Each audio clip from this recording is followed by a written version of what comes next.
Dėl to projekto aikštės, kaip kalbėjome praeitą dieną, jūs sakėte, kad nėra dar patvirtintų darbų žiniaraščio. Praktiškai darbų žiniaraščiai kaip po tokie atsiranda parengus darbo projektą. Aš ką tik buvau pas... Aha. Na ir ten yra dar kartą perskaičiuojami į darbo projekte, jie turėtų tokie būti. Bet tai dabar galit man paaiškinti, nuo gatvės atėjusiam žmogeliui, kaip galima laimėti konkursą su nustatyta konkrečia pinigų suma ir nesant jo sudėtinės dalių apskaičiavimui. Aš žinau, kad nelabai suprantu. Rangovas skaičiavo kainą atsižvelgdamas į techninį projektą. Jisai techninėme projekte pačiame buvo darbų kiekių žiniaraščiai. Ir jis vadovaudamasis tais darbų kiekių žiniaraščiais, specifikacijomis, medžiagoms, kokios kokybės ir panašiai, jisai tą kainą turėjo nustatyti.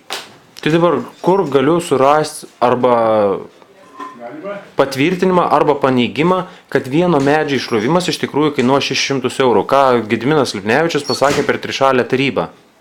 Tikrai taip. Tokio skaičiaus aš toj sutarty nerasiu. Ir dokumentai, visas pirkimas, kadangi yra investicijų skiriami, kiek aš žinau. Nėra tenais. Ten jie yra. Ai, originalai patys to techninio projekto? Ne, pačio pirkimo.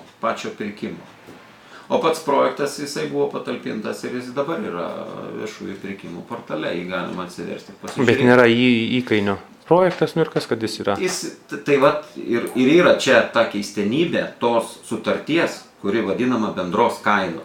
Tai yra praktiškai vienas skaičius, kuris nepaaiškina nieko, išskyrus tai, kad galima... Kuris išreikštas eurais ir už tuos 3 milijonus be 1 euro turi... Atlikti darbas. Praktiškai gali pritemti bet kokią kainą iki to. Nu matot, jie buvo... Darbų kainas padidinus ir bus ta kaina. Galutinė. Vėlgi, tai vyko dėrybos. Ten kažkiek tai buvo nusiderėta, aš dabar nebeprisimenu. Kaip gali būti dėrybos, jeigu ten yra keli pasiūlymai? Ne, tai čia buvo kainas, man atrodo, konkursas buvo vykdomas dėrybų būdu. Skelbiamų dėrybų. Pirmiausia, buvo atrinkti pagal keliamus kvalifikacinius reikalavimus. Mačiau. Pagrindiniai 2 kriterijai. Buvo atrinkti 3 rangovai ir paskui su tais 3 rangovais vyko dėrybos. AB PST su Šiaulių plentu, UAB Litkonas ir UAB Berods ir Daiva. Tai čia net ne viešo konkursas, čia tiesiog dėrybų bedu, nors ten parašyta viešas konkursas. Tai yra toks pirkimo būdas. Dėrybų būdu. Jisai yra viešas. Ir Ne, tai viešas konkursas yra tikrai kitoks būdas nuo dėrybų būdo. Bet jisai toks, reikia pasižiūrėti konkurso sąlygos, kaip jisai tiksliai vadinasi, bet man atrodo, kad taip yra. Aš taip pat pabandysiu pažiūrėti.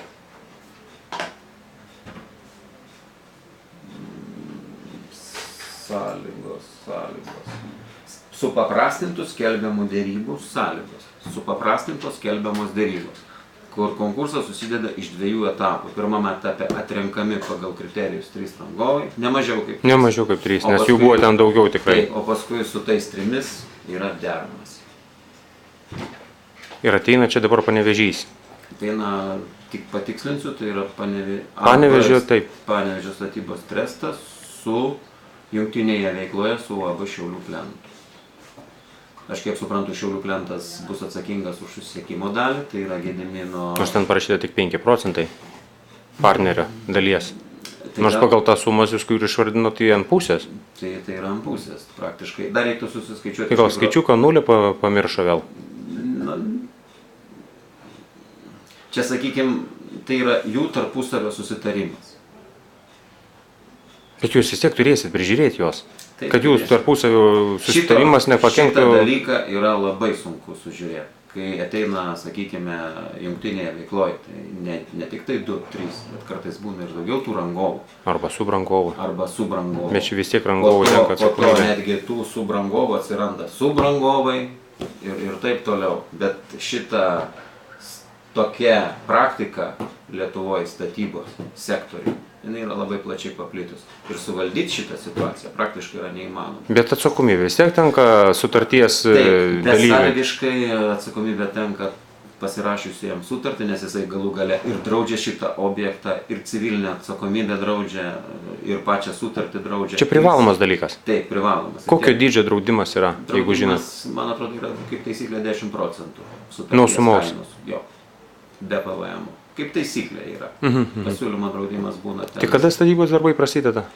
Tai statybos darbai turi prasidėti rugsėjo vidury, tai praktiškai Kitą savaitę. kitą savaitę turėtų prasidėti. Ir kažkur niekur negalima bus pasitikslinti, kiek kainuoja medžių išrovimas. Jeigu čia, sakykime, reikėtų užsikabinti už to, nes įsivaizduokite, ten apie 50 medžio.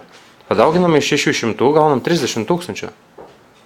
Ne, taip Jis nevertas. Ne, čia nesąmonė. Neturėtų. Nes jeigu taip yra, žinokit, jau kvepia labai negražiai. O ką daryti?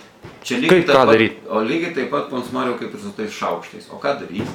Kaip ką daryti? Atstovauti interesą bendrai, o ne vieno ar trijų kažkokių, tai sakykime, ar statybos bendrovių, ar kretingos maistą ir taip toliau. Jeigu 3 kartus padidėja maisto gamybos kainos, nesant infliacijai tokiai didžiuliai, Ten konkurso sąlygose, galim pažiūrėti. Yra įkainotas veiklų sąrašas, kur va čia yra nurodytos kainos. Na, ir dabar jeigu ir paimsim... čia yra viešai prieinamas dokumentas. Šitas Aha. jeigu uždėjo rangovas konfidencialu, jisai nėra prieinamas. O tu dėl ko jūs Reikia- man rodot? O jeigu aš dabar... Čia yra pirkimo dokumentai, kurie yra viešai prieinami. Ai, viešai prieinama. Už tada aš Ir ir... dabar aš žiūriu, pavyzdžiui, apie ką mes kalbam. Klombos, vejos, kelio ženklai, dangų ženklimas, dangų pritaikymas neįgaliesiems judėti ir panašiai.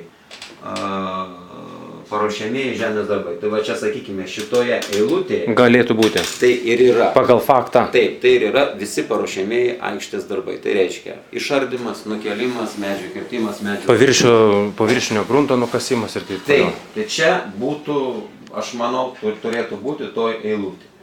Bet jos nėra oficialiai. Todėl patvirtinti negalima, kad medžių išrovimas būtų 600 eurų. Lygiai taip pat, kaip ir aš negaliu tamstai pasakyti, jeigu paklausiu, kiek klinkeris kainuos kvadratas toje aikštėje. Aš nepasakysiu, nes klinkerio dangos, gal galima klinkerio dangos, sakykime, žinom plotą, žinom jų pasiūlytą kainą, gali paskaičiuoti.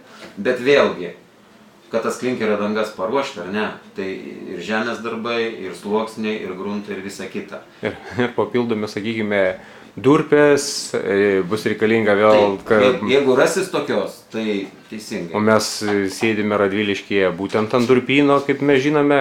Nepilnai durpynas, ten praktiškai yra dripsmeliai daugiau, sakykime. Ant durpės nelabai čia toje vietoje sėdėm. Gal ten kažkur giliau. Nu, tikėkime. Gerai, ačiū iš tikrųjų.